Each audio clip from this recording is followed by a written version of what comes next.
Hello everyone, I am Tim with Golf Cart Garage. We are back for another weekly session. It is Thursday, October the 14th. We are going to go over some questions and emails that we get from customers. We may even interact with some live customers. We are live on Facebook and YouTube right now at the same time. So let's see what we got for today. Question number 1. This question is from G. Wheeler. I have an 82 Club Car DS electric. Cart suddenly lost power and stopped. Batteries were new and charged. Do I most likely need a motor? From G.W. Wheeler. I can tell you this, it is almost never the motor. Almost never the motor. Those motors are pretty bulletproof, even for one as old as yours. What it is, it could be a solenoid, could be a bad cable. If you want to eliminate the motor as being the problem, this is the way that you can do that. Your motor is a series wound motor. So a series wound motor, you can eliminate the problem by doing this test. There are 4 cables connected to your motor. You got A terminals and S terminals. You got 2 A terminals and 2 S terminals on your motor. Disconnect all your wires off the motor. Run a jumper cable from one of the A terminals to one of the S terminals. Okay, like a short battery cable or something would work just fine. Run a jumper from an S terminal to an A terminal. Then apply 12 volts to the 2 remaining terminals. Like take a 12 volt battery with some jumper cables on it and apply 12 volts to the 2 remaining terminals. Your car, the motor should spin. If the motor spins, it's probably okay. And in fact, you can even, at that point, you can reverse polarity. You can change the jumper cables around and it should spin in reverse. And that would eliminate your motor as being the issue. And then you would know to stop worrying about your motor and go back to the cart and check solenoid and battery cable and micro switches and stuff. All right, let's see. Question number 2. This is from Ed Nick. My golf cart is slow running with new batteries and new solenoid. Well, it's good that you have new batteries, so we can eliminate that as the issue. As I've said many times, I always like to eliminate the batteries as being a problem right off the bat. Well, you didn't tell me what kind of cart it was, so it's going to depend. My answer would depend on that, but mainly it's going to be what kind of cart and what type of potentiometer are you using. Like if it's a club cart, has an M core, I would probably be suggesting we need to look at that. If it was an EZGO that had ITS, I would probably be wanting to look at that. So my answer is going to depend on what type of potentiometer your particular car has. Okay, we're going to go to question number 3.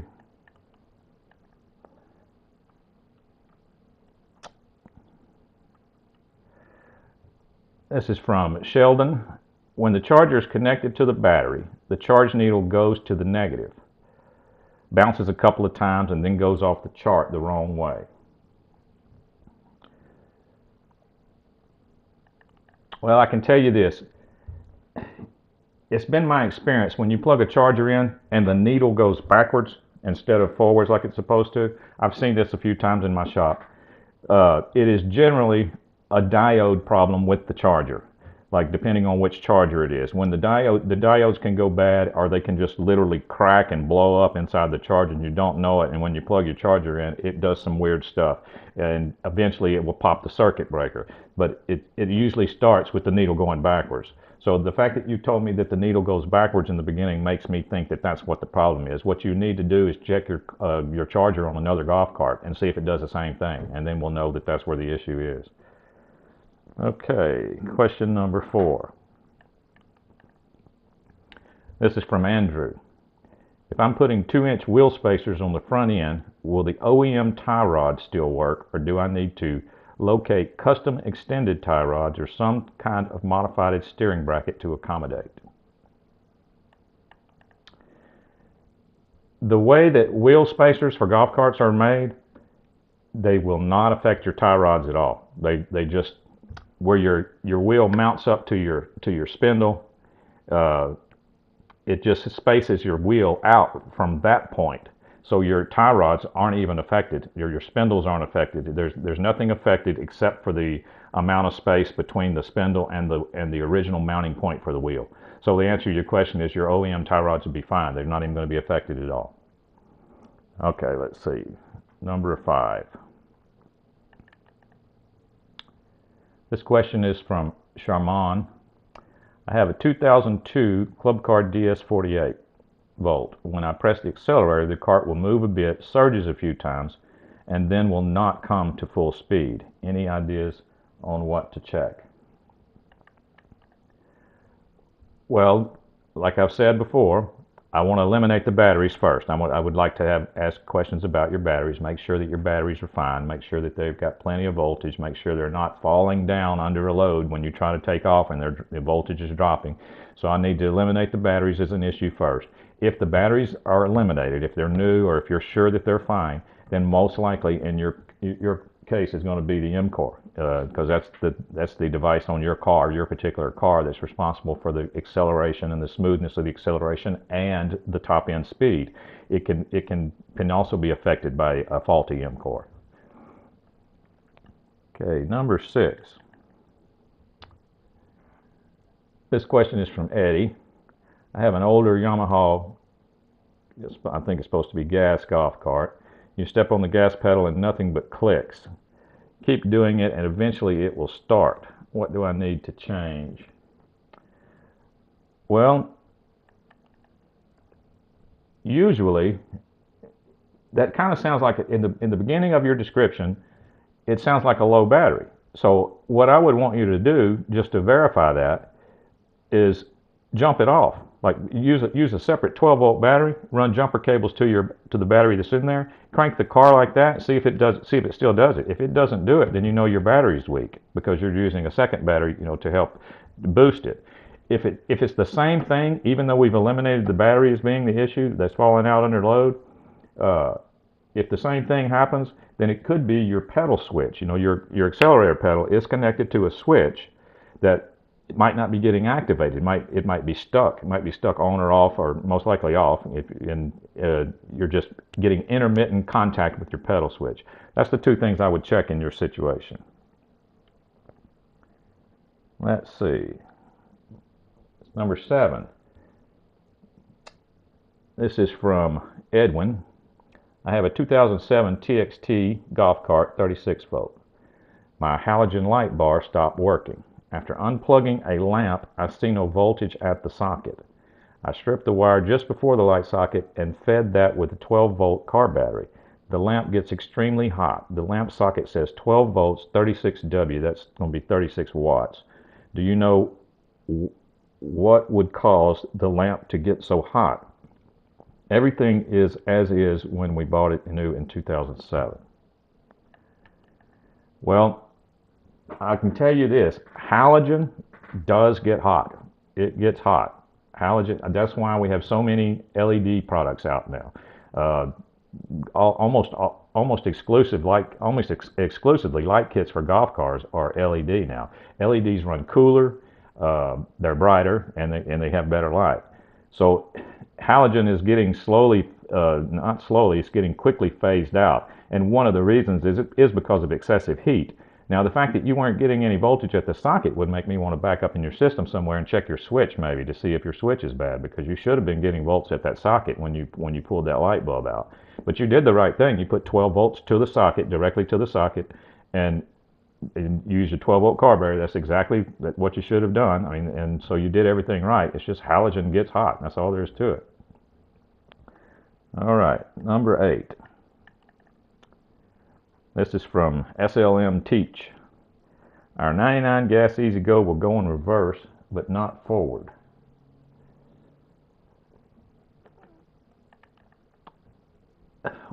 On a gas car, what I would do in that situation is I would raise the seat, grab the shift lever, and shift it from forward to reverse, and you'll see where the shift cables connect to the transmission in the rear, and you'll see that they're moving a lever. Okay, when you put it in forward, you need to make sure the lever's going all the way into forward. Sometimes, when cables get old or somebody may have messed with it and it's gotten out of adjustment, and you're putting it in forward with your hand, but it's not going all the way into forward in the rear.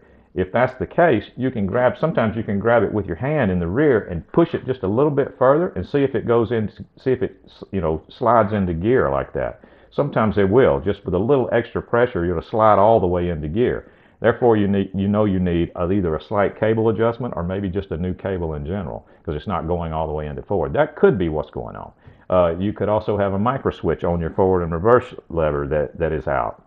So that'd be two things I would be checking. Let's see. Number 9. This question is from Thomas Jackson.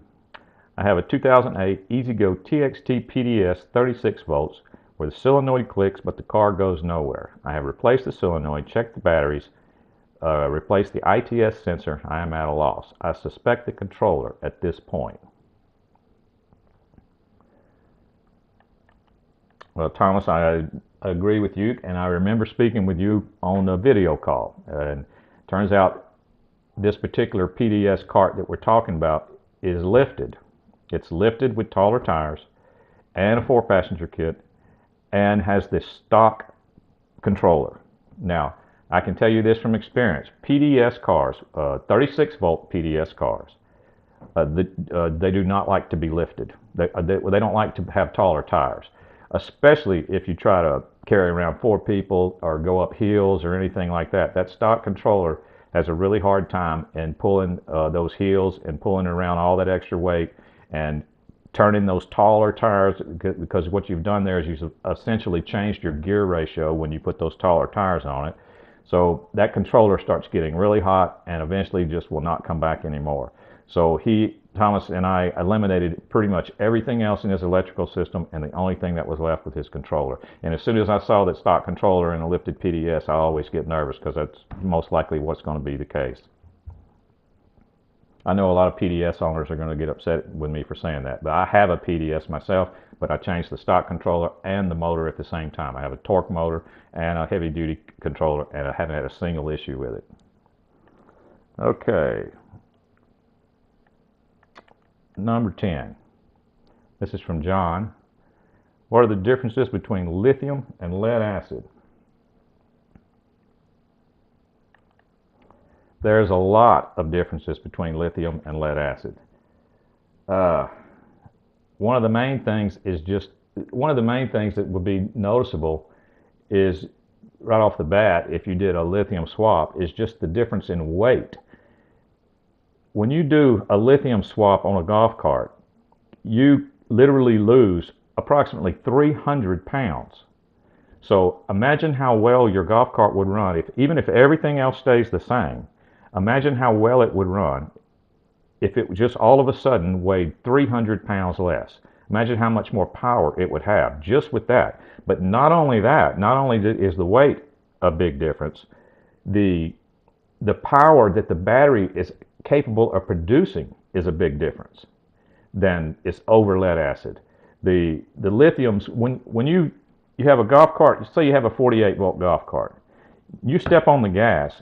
If you had a voltmeter that you were looking at your batteries when you stepped on the gas, you would see your volts go down because you just put a big strain on it, and then as you got rolling, your volts would come back up a little bit.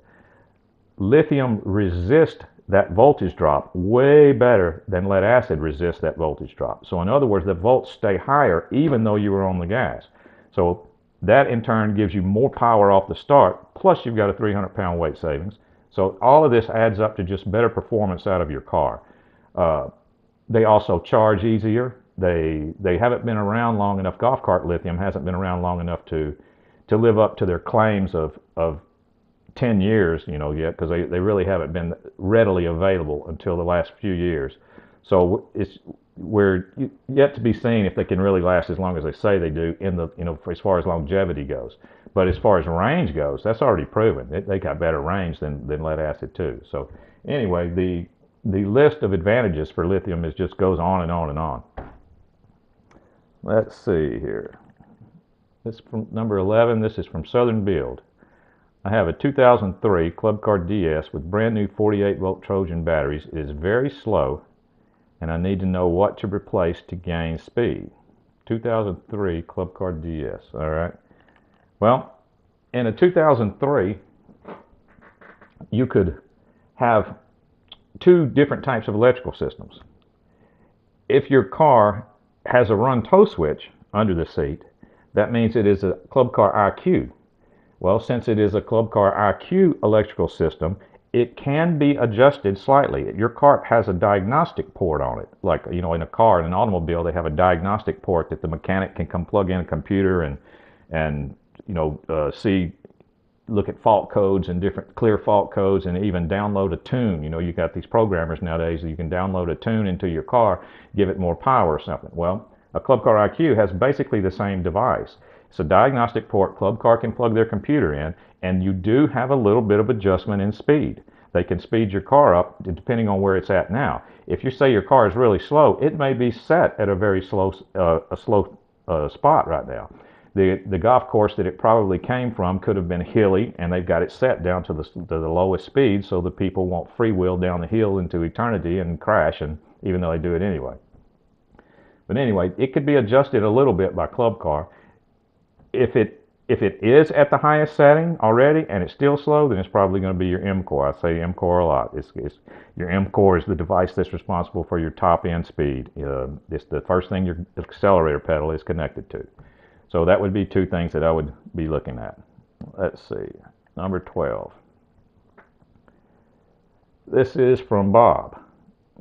My batteries in my Club Car Precedent don't seem to hold a charge long enough anymore. How do you know when to replace the batteries? After charging them, the 4 batteries are 12.8, 12.9, 12.9, and 12.7. Overall, from 1 to 4 is 51 volts. Is it replacement time? I would not be able to answer is it replacement time without a proper discharge test. A golf cart shop has a machine called a discharge tester where they can discharge your entire pack of batteries, not one at a time. They can do your whole 48 volt pack of batteries, and depending on how long it's able to go through the test, they can give you a really good idea of how good your batteries are. I happen to have one. This is a discharge tester. We sell those at Golf Cart Garage. We sell those if you're interested. They're kind of expensive, but if you're interested in having one, so you could do that. But anyway, I would suggest taking your car to a shop and having that test done. Even if they charge you for it, at least you would know. At least you would know how good your batteries are. Number 13. I have classic tires 205 by 40 by 14 on my cart. What is the best inflation pressure for them? Well, let's see. As a general rule, you start out when you have to understand that's kind of an odd size for a golf cart. That tire probably wasn't originally designed for a golf cart, so no telling what kind of vehicle it was originally designed for. Could have been a much heavier vehicle. So most tires, I don't think I've ever seen one that doesn't have the recommended max PSI set on the sidewall of the tire. So whatever the recommended max PSI is for the tire, air it up to that much.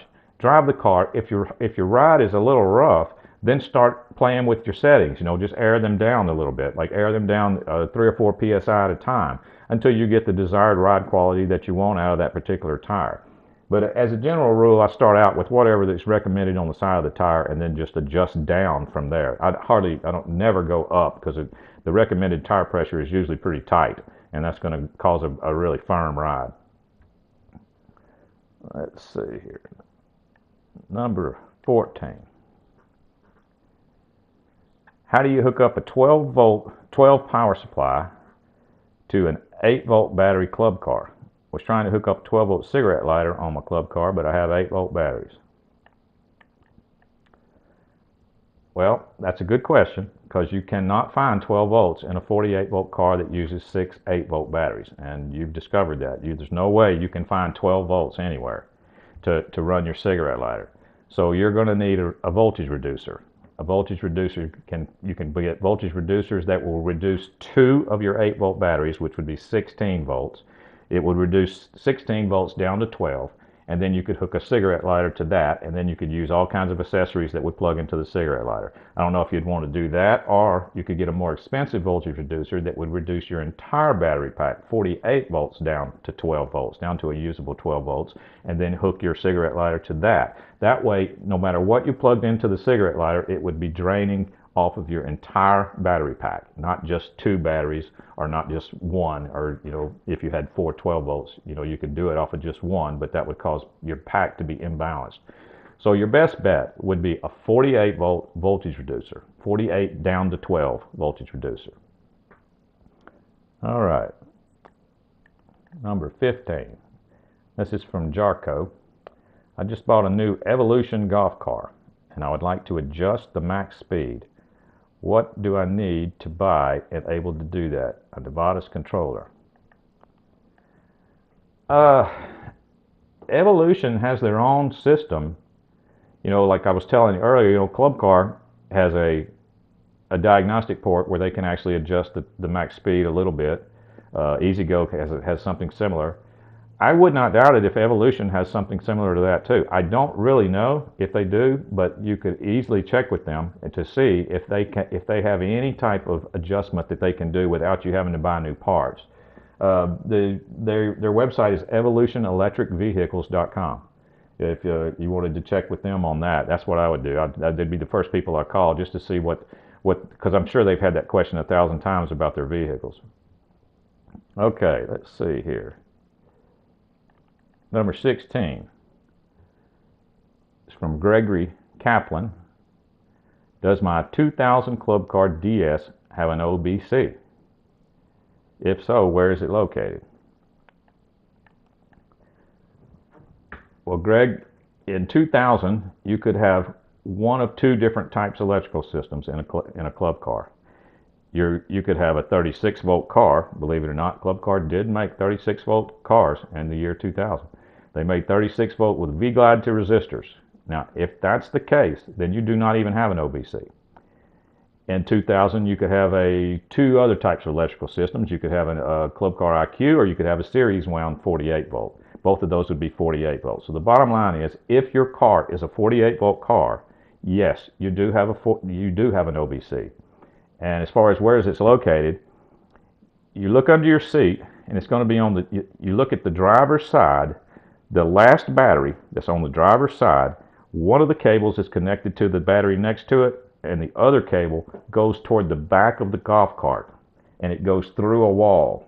Well, right there in the wall where it goes through, that is your OBC. That cable goes through the middle of the OBC. You access it by removing your access panel under the bag basket, the basket back there. There's an access panel. That's how you get to your OBC. Now, if you don't have an access panel, which I've seen some cars, I think a 2000 will though, then you have to get to it from underneath the car, and that makes it a little more difficult. But anyway, that's where it's located. It's a square white box about that big. You can't miss it once you see it. Let's see here.